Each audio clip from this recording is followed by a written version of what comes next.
Hoje é 8 de outubro de 2018, é quase meio-dia. Ontem o povo paulista saiu às ruas, não, doutor Maurício? Eu estou falando com o doutor Maurício Vasques, que eu conheci há muitos e muitos anos. Foi assistente aqui durante muito tempo, amadureceu. Hoje é um competentíssimo criminalista aqui em São Paulo e com uma vocação a um amadurecimento muito maior nesses anos que vem por aí. Além de advogado criminal experiente, Maurício Vasques estudou História também pela Universidade de São Paulo. É versado, então, nesses dois lados da cultura, imprescindíveis tais lados para um enfrentamento da situação que nós temos um dia após as eleições, cujo pedaço mais importante é aquele que nós vamos conversar: a eleição à presidência da República. Estava previsto, não, doutor Maurício, que a polarização seria em torno de Haddad, de um lado, e de Bolsonaro, do outro. Um deles vinculado ao PT, moço ainda, parece que Haddad tem 51 anos, talvez, não mais que isso. E o outro um capitão reformado do Exército Nacional Brasileiro, honrável e honrado também, mas com as suas preferências da mesma forma que se diz o mesmo em relação a Haddad. Nós não somos imparciais. Nós já nascemos parciais, não, Maurício? No colo da mãe ou do pai, ou versando com a babá, mas de qualquer forma, nós somos parciais. O que você me disse sobre essa polarização, que aliás era prevista? Bom, é um prazer estar aqui de volta, meu querido mestre. Realmente eu era jovem entrado na vida adulta quando comecei meu estágio com o senhor. Lá se vão 21 anos. O cenário político de hoje é o esperado. Havia a tendência da formação já indicada há mais de 40 dias de um segundo turno entre Fernando Haddad e Jair Bolsonaro. A surpresa eleitoral talvez tenha sido que esta onda pró-Bolsonaro tenha se avolumado nos últimos dias e ele teve realmente uma votação muito expressiva. Conseguiu, segundo as notícias preliminares já do Tribunal Superior Eleitoral, formar uma enorme bancada no Congresso Federal, a maior bancada na Assembleia Legislativa do Estado de São Paulo, ou seja, o pequenino PSL, que tinha apenas um deputado, inicialmente eleito na eleição passada, agora vai ter mais de 50, sendo superado apenas pela bancada do Partido dos Trabalhadores. De outra banda, aqui em São Paulo ela será a maior, salvo engano, com 15 assentos. E de repente ela toma uma dimensão enorme. Lembra um pouco um fenômeno que se deu com Collor de Mello, também, que se elegeu numa onda em 1989 para 90, de um partido também com uma bancada minúscula, Partido Novo, que conseguiu uma votação expressiva. Os analistas políticos dizem que Bolsonaro, na verdade, está espelhando um fenômeno que aconteceu com Lula no início dos anos 2000, que provocou uma onda capaz de não só eleger uma enorme bancada, como se eleger, ou tentar se eleger presidente, a disputa ainda não acabou, mas como também com outro fenômeno que é colateral, mas é muito significativo e importante, que é a formação de segundos turnos com candidatos absolutamente improváveis, como o juiz Wilson Witzel, no Rio de Janeiro, e como o Zema, que aí não é do PSL, é do Partido Novo. O Witzel também não, é do PSC, salvo engano. Mas enfim, candidatos novos que não têm espelhamento nos partidos antigos, que representam novas políticas de outsiders, já numa tendência que se iniciou em 2016. O exemplo maior é João Dória, que foi eleito prefeito de São Paulo. Então parece que a população continua dando este recado que quer o novo. Caciques políticos dos mais variados matizes ficaram pelo caminho. Os exemplos mais simbólicos são do MDB, Romero Jucá e a família Sarney no Maranhão, todos ficaram fora. Também é muito significativa a derrota da ex-presidente Dilma Rousseff, que vinha liderando as pesquisas em Minas e foi vítima desta onda final. O senador Eduardo Suplicy, em São Paulo. E mesmo no PSDB, o Cássio Cunha Lima, que foi o principal aliado de Aécio Neves no pós-eleição de 2014, também que era uma figura tida como elegível, que também ficou pelo caminho. Óbvio que houve a manutenção de um ou outro, mas praticamente de 40% a 50%, eu posso dizer, tanto do caso da Alesp, a Assembleia Legislativa de São Paulo, que salvo engano foram 32 cadeiras novas, como no Congresso Nacional, que eu acho que vai renovar na Câmara 240 aproximadamente cadeiras. Então, e o Senado Federal, dos que tentavam a reeleição, 3/4 ficaram pelo caminho. Ou seja, eu acho que o que o eleitorado brasileiro representou mais que tudo é que há uma necessidade de uma nova ordem, que os partidos estão desgastados e que o eleitor tem privilegiado esse fenômeno dos outsiders. E que não é um fenômeno brasileiro, né, doutor Paulo? É um fenômeno que, de uma certa forma, alcança os Estados Unidos com a eleição do Trump. É um pouco o que aconteceu na França com o Macron, e um pouco também o que acontece na Argentina com Maurício Macri, que também era ligado ao Boca Juniors. Era mais moço que a mulher, que a esposa? Era ele é ainda. Quantos anos? Eu não tenho certeza, mas é alguma coisa entre 15 e 20 anos mais jovem do que a senhora dele. Pois então, é uma coisa muito curiosa, mas isso existe em todos os pedaços da intelectualidade humana. Hoje, até os filósofos são bem mais moços. Os filósofos antigos são abandonados, não é? Sócrates hoje não teria muita chance, não. É que você atribui esse fenômeno da juventude tomando esses lugares. Não é velho, Haddad tem o quê? 51 anos. É um jovem a caminho do pleno amadurecimento, não é? Porque essa novidade é no sentido físico ou no sentido político?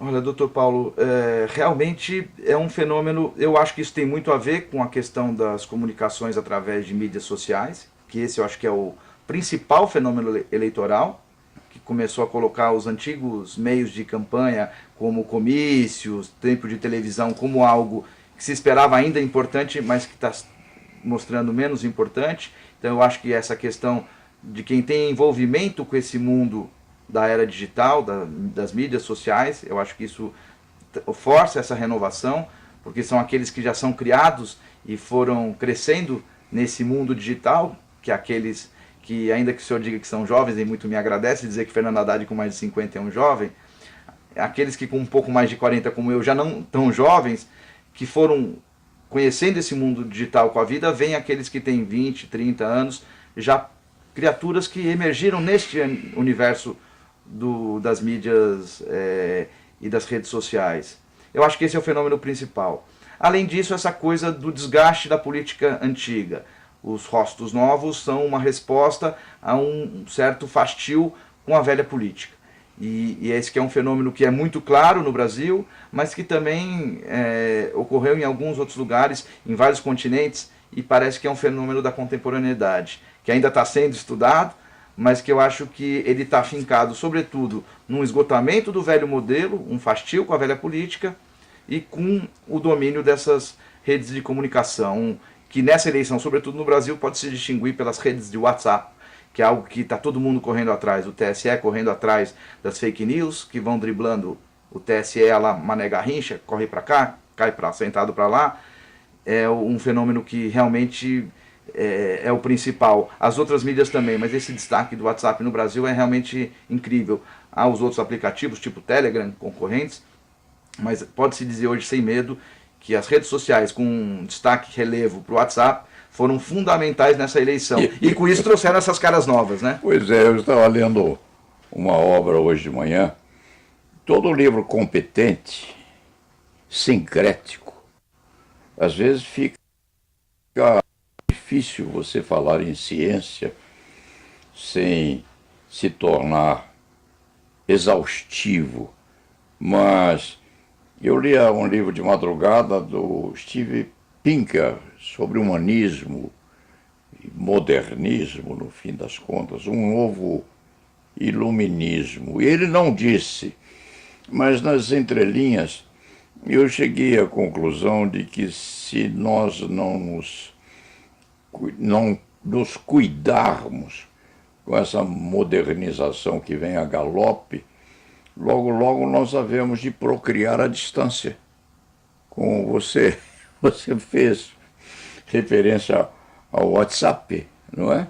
Uma procriação à distância, você manda a pipeta ou o receptáculo à distância lá para Nova York, e lá em Nova York você produz um filho. E todas as sensações básicas da espécie humana vão para o chapéu.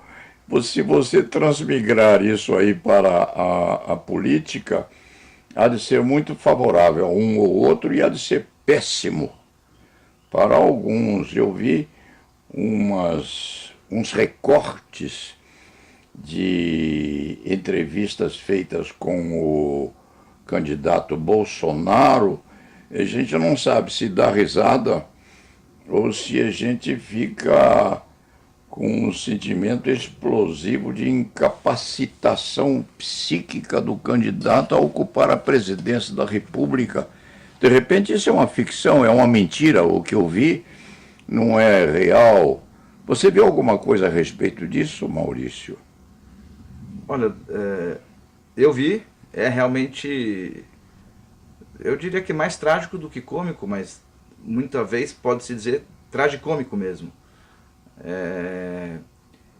Eu acho que esse é um assunto que vai aclarar, assim esperamos todos, no segundo turno agora, com o avançar da campanha de segundo turno e os enfrentamentos e debates. As poucas entrevistas e falas do capitão reformado Jair Messias Bolsonaro deixam um pouco essa dúvida sobre qual é o real preparo dessa pessoa. Eu não quero também dizer que há que ser um filósofo, embora o Haddad seja, mas o preceptor de Haddad e Lula também, tão pouco como o Jair Bolsonaro, poderia se dizer como um homem letrado ou filósofo ou coisa que o valha. Mas há uma rudeza na argumentação de Bolsonaro e que deixa um pouco assustado o eleitor. Por exemplo, quando a eles são referenciados ou pedidas informações acerca de temas comuns. Quando se sai daquele campo onde ele está tradicionalmente acostumado a lutar, que são as questões de gênero, as questões de moral, de costumes, mas quando você pergunta ao capitão Jair Bolsonaro sobre questões da política, da saúde, de educação, ou seja, quando se pede a ele que debata, houve a alcunha de posto Ipiranga, do economista que está assessorando Jair Bolsonaro, em referência à campanha publicitária, onde tudo se resolveria num posto em Ipiranga. Essa piada popular que se espalhou rapidamente dá a entender um pouco dessa preocupação de qual a condição e o preparo do Bolsonaro para exercer um cargo tão complexo como o da presidência da República.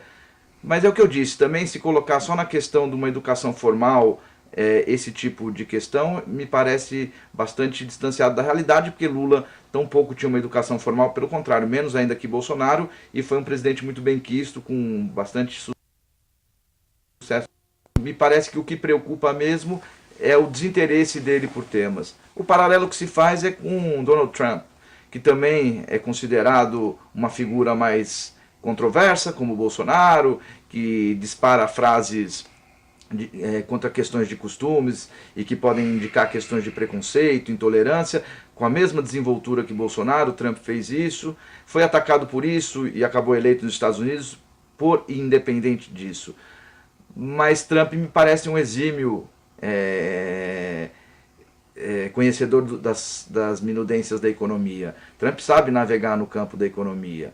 Sabe como pouco, sabe quebrar em quase 1 trilhão, renascer das cinzas, virar garoto propaganda de programas televisivos e voltar a ser uma figura de destaque e eleito presidente da maior nação do mundo. Bolsonaro não tem, realmente ele chega a ficar incomodado e desgostoso quando se começa a ele indagar sobre as questões da ordem prática do exercício da presidência. Ele realmente deixa bem claro que ele pretende delegar tudo. Isso traz realmente um certo calafrio. Mas essa incapacidade dele, eu não diria psíquica, eu diria no sentido formal da cultura em geral. Essa incapacidade dele pode ser suprida pelo vice-presidente.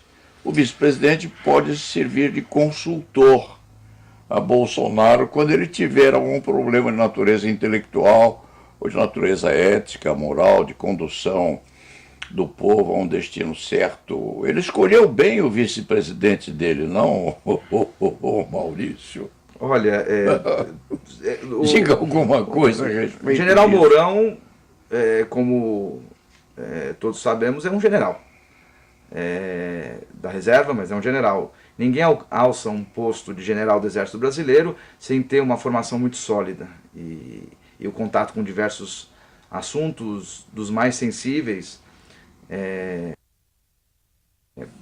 Uma pessoa preparada.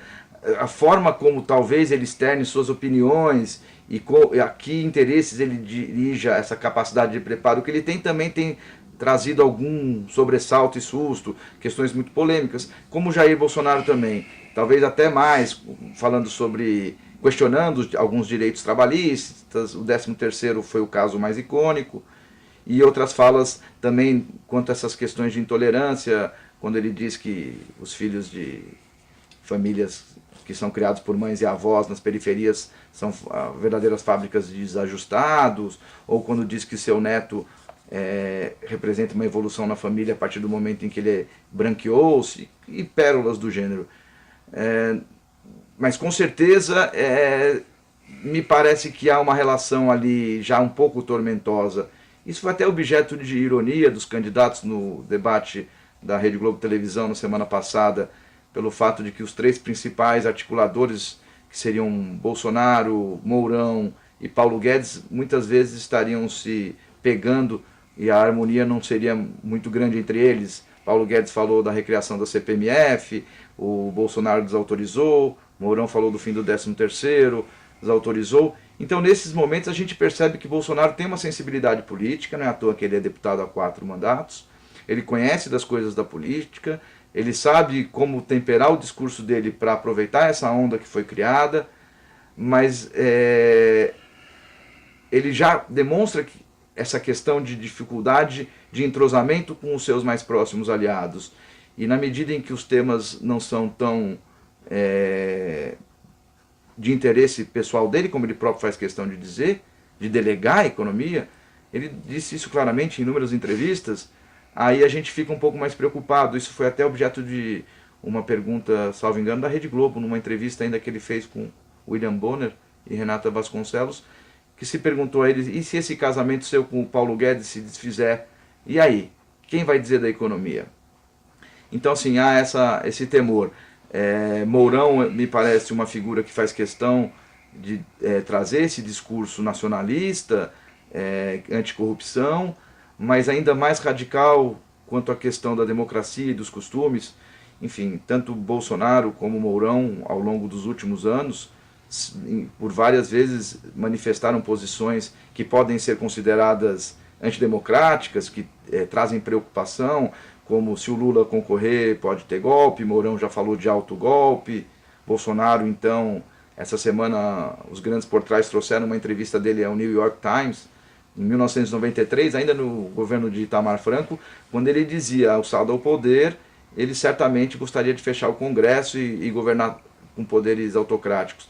São coisas que estão ditas, faladas, reiteradas vezes, e que trazem grande preocupação. Independente de formação maior interesse maior por temas ou não, nós temos sempre essa preocupação residual quanto à questão dos instrumentos democráticos. Ontem Bolsonaro novamente disse que não ganhou a eleição no primeiro turno porque teve problema com urnas, e o partido dele parece que fez um questionamento ao TSE, perdão. Então, se me parece que a gente continua com uma tendência muito ruim que se iniciou ainda após a eleição da anterior presidenta em 2014, que é de questionamento dos mecanismos da nossa democracia, questionamento de mandatos, questionamento de sistema de votação e questionamentos da possibilidade de golpes. Esse tipo de assunto, numa democracia jovem como a nossa, não traz bom resultado, de fato. Pois é. O Haddad também tem seus defeitos, não é, Maurício? Tem. Ele é formado na Universidade de São Paulo, pela Faculdade de Direito do Lago São Francisco, e quando eu vejo o Haddad, eu me lembro de um período, de um pedaço, em que você não estava ainda no mundo. Você nasceu em 1975. 75. Eu participei com muita atividade após o golpe de 1964. Eu já era grande. Eu sou um sobrevivente de um tempo que já não existe mais. E me recordo muito bem que em 64, ou um pouco após 64, lá pelos idos de 73, no auge daquilo que chamam de revolução e que nós chamamos de golpe, eu estava recluso dentro da Faculdade de Direito, e a cavalaria da Polícia Militar invadia a faculdade contra os estudantes. Eu estava preso lá dentro, sem poder sair.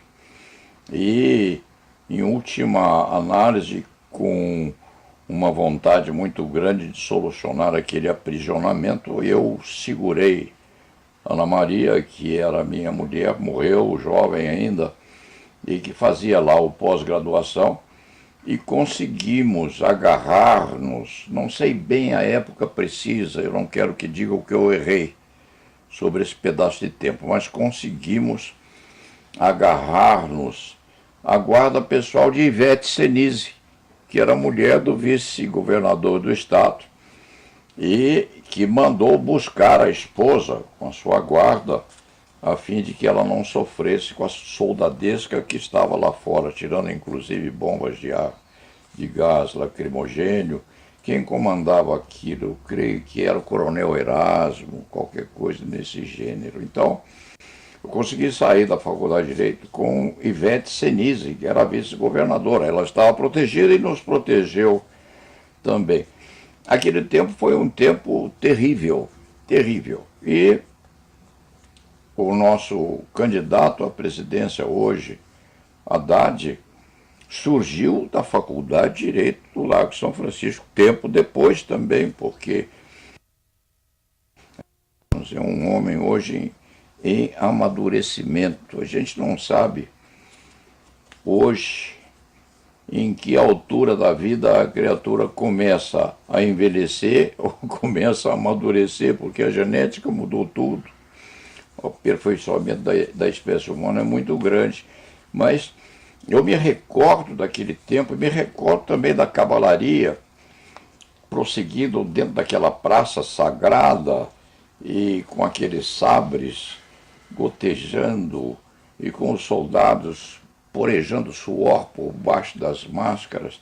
Aquilo me deu muito temor sobre o chamado militarismo, sabe, Maurício? Eu quero o Exército Nacional, quero respeitá-lo, de fato o respeito, mas quando eu vejo a sombra de um coturno, eu me recordo daquele tempo e tenho muito medo do poder sendo executado sem rumo e sem cabresto. Não sei o que vai acontecer ao nosso país, mas o que acontece também é que aqueles que amadureceram nesse meio tempo e que não viram aquilo, e que não ouviram ou não estudaram aquilo com bastante vontade e discernimento, não tem sequer a possibilidade de mediação, de comparar o que temos hoje, que é um país desorganizado, mas com uma liberdade que vem para nós como se fosse um éter sagrado, não, Maurício? Ser livre é uma capacidade incrivelmente santificada. E eu tenho muito receio de que o povo brasileiro, com o endurecimento que é apregoado, porque endurecimento há de vir com certeza, não se sabe se para o bem, não se sabe se para o mal, mas militar no poder é alguma coisa meio deformada quanto à observância de certos princípios ligados à liberdade. Eu tenho um receio muito grande disso. Não significa que eu diga que o nosso Haddad, em condição de amadurecimento, como disse há pouco, seja uma criatura livre de defeitos. Ele os tem. O que tornou muito difícil essa opção, não, Maurício? Um homem cheio de defeitos que é herdeiro do militarismo no Brasil e outro homem que, num certo sentido também, é discípulo de Lula, cujas qualidades e defeitos são grandes. Eu sempre pensei em Luiz Inácio como uma criatura poderosa no sentido de possibilidade intelectual, embora a cultura dele não seja grande, mas é um líder. É um animal com qualidades de liderança muito grandes. E, pensando nisso, eu digo, nós somos animais, não, Maurício? Com virtudes, com intelectualidade bem alevantada, mas nós somos bichos. Então, nós olhamos um ser humano, de certa maneira, como se fosse um animal, com muitas qualidades, com lealdade em relação ao outro, com veneno nas veias também. E Lula é realmente uma qualificação de um animal privilegiado. Eu acho esse homem repleto de capacitação para a liderança, com os defeitos, que são grandes, que ainda não estão plenamente absorvidos nem disciplinados pela justiça. Acredita-se que ele tem a justiça, afinal de contas, mas, no fim de tudo isso, Haddad é herdeiro ou é a herança ou é a projeção de Luiz Inácio Lula da Silva, do qual, quero crer, ele está a se libertar, ou fazendo força para conseguir. E é um moço que, com todas as disciplinações deletérias que ele pode ter, é um moço inteligente, que talvez consiga equacionar isso no sentido de partir para uma liderança mais ajustada àquilo que se espera dele. Não é? Livrar-se das correntes do passado é muito difícil, mas quero crer que ele consiga chegar a isso. Você dizia há pouco, numa conversa que nós tivemos, que Haddad é um colecionador de ajustes, que ele pode partir para esse ajustamento até mesmo no sentido de ser fiscalizado com maior potencialidade pelas oposições. Não, o que você me diz disso? Sem dúvida, eu não vim aqui para fazer proselitismo político e demonizar Bolsonaro e endeusar Haddad, como o senhor bem destacou. Mas se a gente guardar as relações quanto à pessoa física de cada indivíduo, é que eu acho que há esse destaque. Por outro lado, Haddad traz o peso que Bolsonaro não traz, que é do lulopetismo, que lhe garante um eleitorado cativo e muito forte, sobretudo no Nordeste brasileiro, como o pleito de ontem já indicou, mas que traz uma grande rejeição, porque, como diz o senhor, seja enquanto a Lula, seja enquanto ao PT, com suas qualidades e defeitos, e todos já bastante desconhecidos, e há realmente um sentimento de antipetismo muito grande, sobretudo no sul e sudeste do Brasil. Haddad, se quiser ganhar e ser competitivo nesse segundo turno, ele vai ter que encontrar este caminho do meio. inevitável. O Bolsonaro possivelmente vai tentar fazer o mesmo, ficando um pouco mais difícil essa demonstração. Para Haddad isso é possível, ele já deu os sinais. Ele falou já no primeiro turno, em entrevista à Rádio CBN, que não indultaria Lula, ao contrário, por exemplo, de Ciro Gomes, que continuava insistindo que o faria. Já indicou, além disso, que não pretende isolar nenhuma força política nessa trajetória, o que mostra que ele sabe que se mantiver o discurso tradicional ou mais radical do PT, daqueles que se sentem injustiçados pela deposição de Dilma, ele também não vai chegar a lugar algum. Ele faz questão de ressaltar que ele deixou a Prefeitura de São Paulo com grau de investimento, como quem diz, eu sou ortodoxo. Ele próprio faz críticas sobre a condição da política econômica no final do governo Dilma, dizendo que se desviou daquilo que havia sido constituído nos anos de Lula. Então me parece que essa autocrítica pessoal, eu acho que a mais importante, talvez, que é onde se percebe uma diferença grande, foi quando ele foi reperguntado outro dia, salvo engano, por Miriam Leitão, numa reportagem. A memória pode falhar, mas eu me lembro que foi perguntado a ele sobre a questão do Partido dos Trabalhadores ter no seu próprio site uma menção de apoio ao governo venezuelano, se ele apoiava aquele tipo de situação que se desenvolvia na Venezuela, e onde Haddad foi muito claro, eu desconhecia isso, mas se for é a opinião do partido, não a minha, Fernando Haddad, que sou candidato a presidente. Então eu acho que ele já foi sinalizando o tempo todo, Haddad sabe um pouco de política, né? Então ele tem a necessidade de tentar ter uma bandeira de maior tolerância, um governo mais ao centro, se ele quiser ser viável nesse segundo turno e se ele de fato quiser superar Bolsonaro. Não vai ser fácil para ele se descolar dessa rejeição que o PT tem, que é muito grande, mas é o caminho que resta a ele.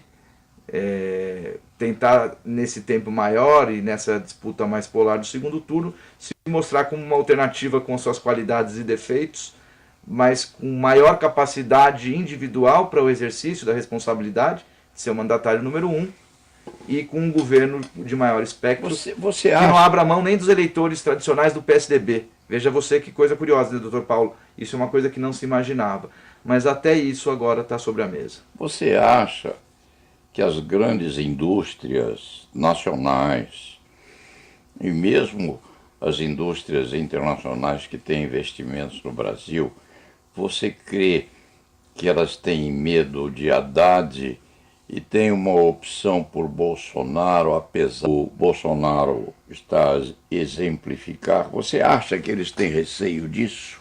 Eu acho que há uma divisão. Eu acho que há uma onda, sobretudo dos grandes varejistas, e isso foi até objeto de críticas de grandes varejistas que estão apoiando Bolsonaro e que teriam pressionado funcionários, virou caso de denúncia ao Ministério Público do Trabalho, enfim. Há uma parte significativa do empresariado que apoia sim Bolsonaro e que vê nele a capacidade de implementar um plano de governo liberal, ultraliberal, dizem alguns, a lá Paulo Guedes. Lembrando que Paulo Guedes é da escola de Chicago, o Chicago Boys, que é o mesmo que contaminou a política econômica de Pinochet, para dizer é realmente uma política liberal e que pode ter a simpatia sim natural de parte do empresariado na medida em que há uma perspectiva de reformas mais de aprofundamento das reformas trabalhistas e de reforma de previdência, e isso tudo interessa a uma boa parte do empresariado. Por outro lado, há uma outra parte do empresariado que está receosa. Isso também a gente vê nas comunicações, sobretudo de artigos de revistas internacionais, da manifestação da Standard & Poor's. Então há uma parte do mercado e do empresariado. Eu acho que o exemplo mais destacado dos últimos dias foi o do Ricardo Semler, que é aquele empresário que ficou famoso na mesma época em que foi promulgada a nossa trintenária Constituição, quando em 1988 escreveu aquele livro Virando a Própria Mesa, que dizia sobre o empresariado. O Semler fez um artigo semana passada na Folha de São Paulo, com um tema bastante interessante e o título engraçado de Alô, companheiro empresário, em que ele fala sobre os riscos de se adotar uma candidatura pró-Bolsonaro. dizendo sobre os medos do empresariado quanto ao petismo, sobre a irracionalidade disso. Ele lembra que ele era vice do Mário Amato, quando em 89 o Mário Amato disse que se Lula ganhasse, 800 mil empresários deixariam o país. Ele retoma esse tema. Ele fala, eu tinha 27 anos na época e vi aquilo acontecer. A conclusão do Semler é nesse sentido de que a candidatura de alguém tão extremado e despreparado como Bolsonaro poderia representar um risco maior para a nossa evolução democrática. E ele diz claramente que ele não é petista, nunca foi petista, pelo contrário, sempre foi tucano. Ele já deu uma entrevista no passado, retrasado, dizendo que teve sua ficha assinada por Mário Covas, ou seja, é uma figura insuspeita, um empresário que não tem nada de petista, e que ele diz que nós gostamos das sociedades avançadas da Europa, queremos tomar um café em São Paulo como tomamos em Paris ou em Londres, mas que talvez o preço da nossa jovem democracia seja passar por governos de tendência social ineficientes e que não contemplam os interesses do empresariado, como os governos petistas, é o que ele deixa claro, mas que assumir aventuras como a de Jair Bolsonaro representaria um risco maior e sepultante do nosso desenvolvimento. Então, assim, o que a gente vê aqui é uma divisão. Mas, grosso modo, assim, o que se identifica hoje é que a parte maior do pequeno e médio empresariado estaria com Bolsonaro. Pois então, isso me recorda duas coisas. Quando o golpe de Estado explodiu, eu era garotão, estava advogando, mas já estava mais ou menos nesse ramo da advocacia criminal. Eu fui parar numa igreja. E dentro da igreja estava a fina flor da sociedade se armando para lutar contra os comunistas. Eu estou numa série de ideias condicionadas. Daquilo me sobrou um revólver Taurus novinho que me deram para lutar contra os comunistas. Um revólver que nunca havia sido usado. Eu coloquei aquele revólver numa pasta e nunca me lembrei de o manusear outra vez. Era um Taurus. Taurus. Isso me lembrou, enquanto você estava falando, de que talvez, já se disse, que a indústria de armamentos nacional está alvissareiramente otimista com a eleição eventual de Bolsonaro, que as ações até subiram. Não sei se a fábrica Rossi ainda existe no país, mas a Taurus é inclusive grande exportadora de armas de pequeno porte. E me recordo que talvez isso haja entusiasmado a indústria de armamentos em razão desse gesto que o Bolsonaro ainda teima em fazer. Ele é adepto disso, com certeza, da violência, da agressividade, e pagou o preço na própria carne, né, da agressividade. Você acha que essas indústrias que não pregam a violência, mas que concorrem para que a violência seja mais positivada, você acredita que elas estão a se entusiasmar com a eventual eleição daquele que prega assim o uso ou utilização de armas? Eu acho que certamente que sim, né? Político dos defensores, eles são conhecidos como uma bancada da bala, que não para de crescer. Aliás, essa última eleição tem esse fenômeno de muitos defensores desse projeto armamentista. A gente tem esse fenômeno que vem vindo desde 2016. Cada vez se elegem menos professores e se elegem mais comandantes, delegados e quejanos. A bancada da bala vem se robustecendo e há dinheiro para isso, e há um interesse de ter essa participação ativa na política nacional para defender essas plataformas.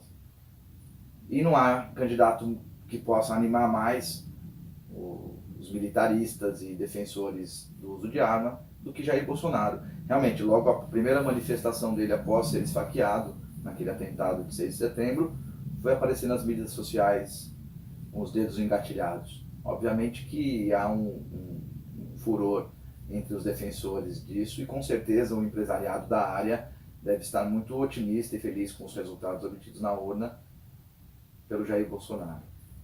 É realmente um pouco preocupante a questão do armamento, né? A gente tem uma sociedade que é tão violenta, o número de homicídios é bárbaro, e não sei se o armamento da população não vai gerar um bang-bang ainda maior, e em vez de trazer paz, trazer talvez só mais Vamos angústia. passar isso aí, dentro desse paralelismo, vamos passar isso aí, as opções de natureza religiosa.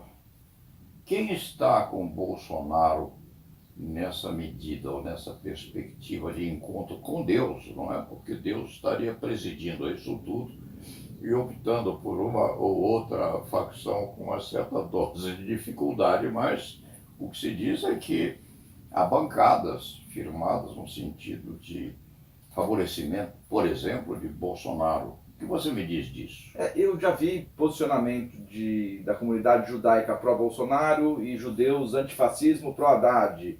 Os católicos, a divisão também é bastante intensa, eu não saberia dizer as proporções. O que parece que ficou claro é que concentraram em torno da candidatura a Bolsonaro várias linhas das correntes evangélicas.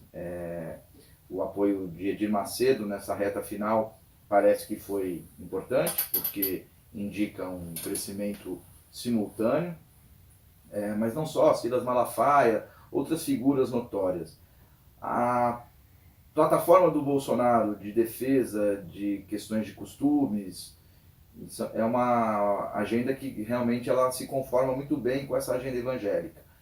Então, são... Por exemplo, a questão do aborto não ser minimamente tolerada, sequer a discussão, a questão da família como um núcleo familiar composto por homem, mulher e filhos, ou seja, a questão também ligada à pauta LGBT, de gênero, que tem trazido um debate bastante intenso, surpreendentemente, porque é uma plataforma que deveria, ao longo do século XXI, num Estado laico, ir se enfraquecendo, mas aqui ela está realmente revigorada, e eu acho que a eleição atual mostra isso, que há um eleitorado conservador, que estava insatisfeito, e que está colocando no poder todos aqueles que defendem essas plataformas. E mesmo em grandes centros urbanos, o que é de destaque, veja você, o Haddad teve uma votação muito expressiva no Nordeste. Ainda assim, dentro do Nordeste é visível a diferença entre o interior do Nordeste e as capitais. Ou seja, é maciça a votação em Haddad no interior de quase todos os estados do Nordeste. Nas capitais isso já é mais polarizado. Nas capitais do Sul, Sudeste, Centro-Oeste, então, mais ainda se pode ver essa onda de renovação da política dos costumes, do combate a políticas de igualdade entre homem e mulher, de prevalência de direitos dos LGBTs, e tudo isso, sim, sem dúvida, é uma plataforma que casa muito bem com o interesse de várias denominações religiosas, mas sobretudo com as igrejas evangélicas que, por seus grandes líderes, quase todos firmaram em relação ao Bolsonaro. Em relação aos judeus, você crê que uma parte deles teria esquecido o que houve durante o período nazista, com excesso de autoritarismo? Como é que eles interpretam isso? Outro dia eu estive aqui com um amigo que me disse: o meu pai foi caçado pelo golpe de 64. Mas apesar disso, eu voto no Bolsonaro, porque nós precisamos de endurecimento do nosso país. Eu achei complicado esse raciocínio, porque quem sofreu atavicamente aquele perecimento todo de antepassados, de parentes lá atrás, naqueles campos de concentração nazistas, pode objetivamente optar pelo recrudescimento do poder dentro de uma nação. Um negócio complicado, o que justificaria essa opção, sem qualquer desrespeito a essa facção. Eu acho que não é uma questão só dos judeus, mas o caso é bem emblemático, mas esses anacronismos eu acho que eles dizem com questões outras.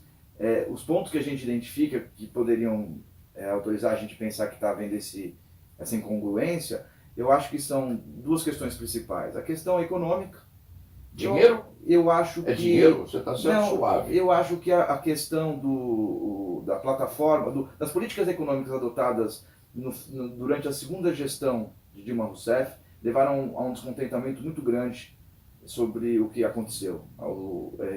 Eu acho que isso faz com que haja uma mitigação sobre a questão dos costumes do Bolsonaro, na medida em que ele representaria uma proteção à questão da economia.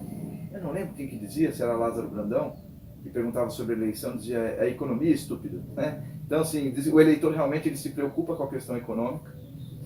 Eu acho que esse é um dado muito importante. E o outro que é um dado também muito importante da nossa sociedade eu falei há pouco na questão anterior, o número de homicídios no Brasil supera os 60 mil ao ano.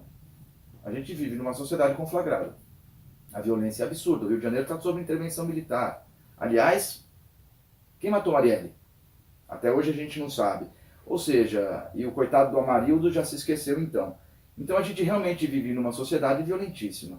Então eu acho que o Bolsonaro traz essa proteção. Eu acho que antes de se lembrar de um campo de concentração, talvez se lembre de que na esquina o seu companheiro foi assassinado num sequestro relâmpago ou coisa que o valha. Talvez isso ajude a explicar. Obviamente o desconhecimento histórico e os anacronismos todos, né? Eu acho que a gente aqui no Brasil não tem nada diferente da insensatez que muitas vezes permeia o que acontece no mundo. A expectativa de estabilidade econômica está a reger muita opção de voto, não? Me entristece muito mais ver o que aconteceu com Israel, desde que Isaac Rabin conseguiu um tratado histórico com Clinton e Arafat, de paz, e foi assassinado por um dos seus, e de lá para cá, a mudança de política do Estado israelense. Então, assim, eu acho que esse é um fenômeno que, mais do que brasileiro, ele já vem da história do nosso tempo, né? Dos nossos últimos 20, 30 anos aí. Mas, como eu disse, eu sei que há movimentos contrários também. Há aqueles que têm isso muito presente, os judeus mesmo, que se organizam e têm feito esses movimentos mais do que pró-Haddad e antifascismo, que eles identificam nessas plataformas do Bolsonaro um risco. As falas do Bolsonaro são realmente assustadoras. O fato dele estar investindo na democracia e concorrendo no voto dá uma esperança qualquer, ainda que ele insista. Infelizmente, está o tempo todo questionando as urnas. Ontem, de novo, ele não admitiu não ter ganho o primeiro turno. É muito ruim que ele faça isso, porque se ele está há 28 anos ali, se elegendo, aliás, essa foi até a crítica que o nosso presidente Dias Toffoli fez a ele. Dias Toffoli também não diz nem mais golpe nem revolução, é movimento de 64, né? Ele disse que aprendeu com o ministro Torquato. Bolsonaro, ele está na política, concorrendo pela política, a expectativa é que se ele ficar nesse campo, ele vai ter que mostrar suas competências se quando eleito. Mas as falas dele são assustadoras. Não é possível negar. Há 25 anos atrás, ele escreveu no New York Times que ele era favorável a, se quando chegar ao poder, fechar o Congresso Nacional. Ele vezeramente, falas bastante agressivas contra minorias. O quanto é basófilo, o quanto é o jogar para a torcida, o quanto é política a qualquer preço, a gente nunca vai saber. Mas, de fato, as falas pouco responsáveis deles e do seu vice nos últimos anos, e veja, se você fizer uma coletânea da fala do general Mourão dos últimos 5 ou 6 anos, realmente também você vai ver pérolas, coisas que chegam a assustar. O quanto é basófilo, o quanto é política, a gente não sabe. Não é um bom sinal. Fosse eu judeu, e teria muito orgulho, mas não sou, fosse eu judeu, talvez eu tivesse um pouco mais ressabiado. Fosse eu homossexual, fosse eu negro, fosse eu mulher, qualquer minoria pode realmente sentir calafrios, né? Ontem à noite, eu comentei isso com o senhor, eu acho que é um dado triste, um mestre capoeirista com 63 anos de idade, uma figura muito conhecida em Salvador, foi assassinado a facadas por um militante do Bolsonaro após uma discussão política. A gente tem muito medo disso. Quem conhece um pouco da história sabe como a coisa começou na Alemanha nazista, na Itália fascista, e sabe que antes de se alcançarem os judeus, pagaram primeiro os ciganos, os negros, os homossexuais, os comunistas, enfim. É realmente assustador a fala de Bolsonaro, é assustador a fala de Mourão. O quanto é basófilo, o quanto será implementado ou não, ninguém sabe ainda. Então, realmente, há redutos que ficam muito preocupados. ele vem reafirmando, o Bolsonaro tem feito o mesmo que parece que a Haddad quer fazer. Ele tem começado a negar isso. Difícil, não? Fica sendo desmentido pelo que já falou e escreveu, mas indica pelo menos que há uma sensibilidade de que não dá para se pretender ser presidente reafirmando questões odiosas. Eu acho que isso é um primeiro sinal minimamente civilizatório. Está todo mundo muito preocupado, mas é pelo menos um alento. Você acha que lá no sul do país, Paraná, Santa Catarina, Rio Grande do Sul, você acha que há alguma preocupação com eugenia, com branqueamento do povo brasileiro, nessas opções de não se admitir esse congraçamento eventual entre tipos físicos de raças diferentes? Você acha que o sul do país é mais, digamos assim, arianista? É muito difícil a gente rotular uma região inteira. Obviamente que arianistas radicais de extrema direita há em todos os lugares.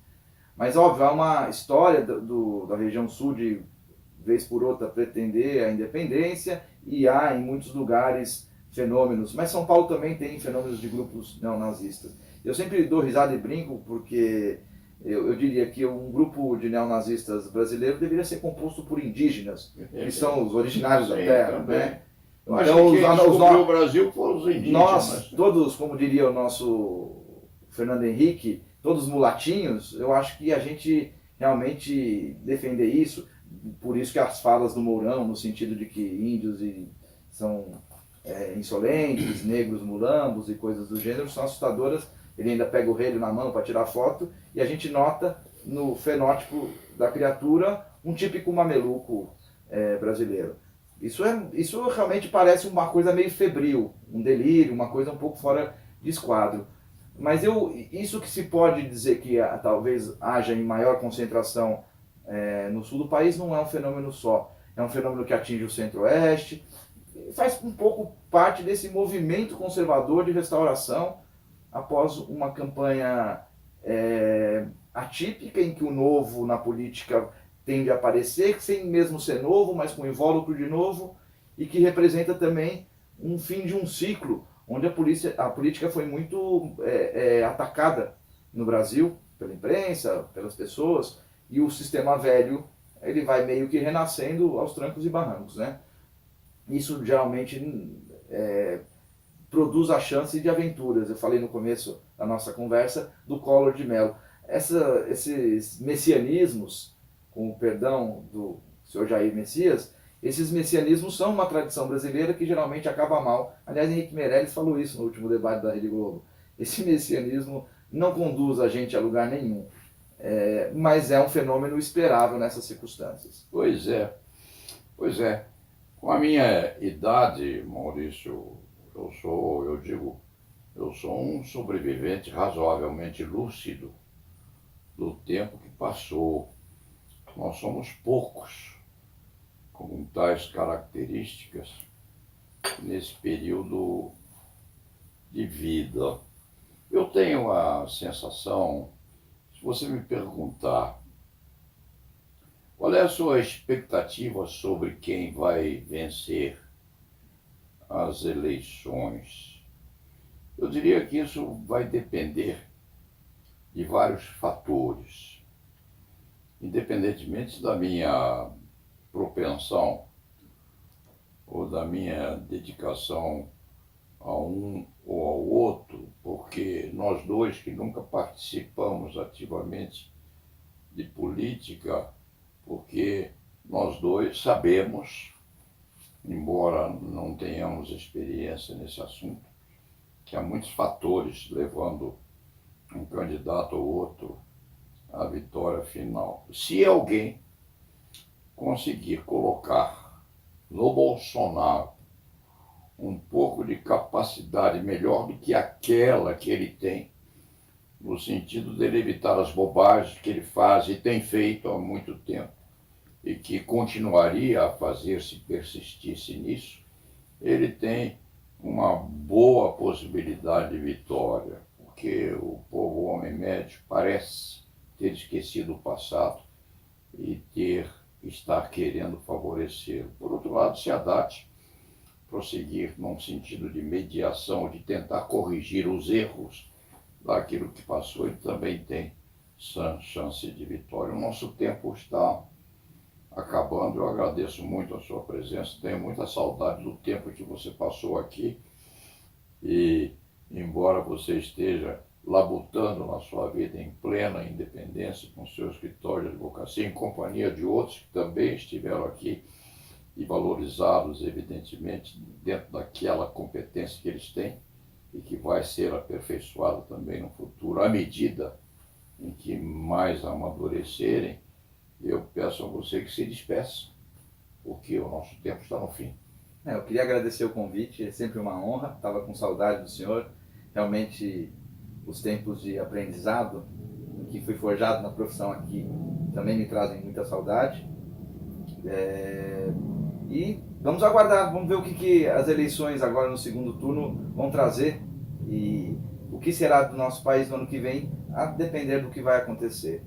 Para não dizer que a gente está só num sentido escalafobético, eu acho que o registro talvez que eu gostasse de deixar no final é que, ainda que essa paridade esteja muito distante de acontecer, que haja muito por se fazer, isso pode ser refletido nas questões dos governos e numa participação no Senado, talvez a notícia mais alvissareira seja que houve um incremento de mais de 50% do número de mulheres na Câmara Federal. É muito bom. Quem sabe elas nos conduzem a um futuro mais maternal, próspero e em paz. E lá na Vevá.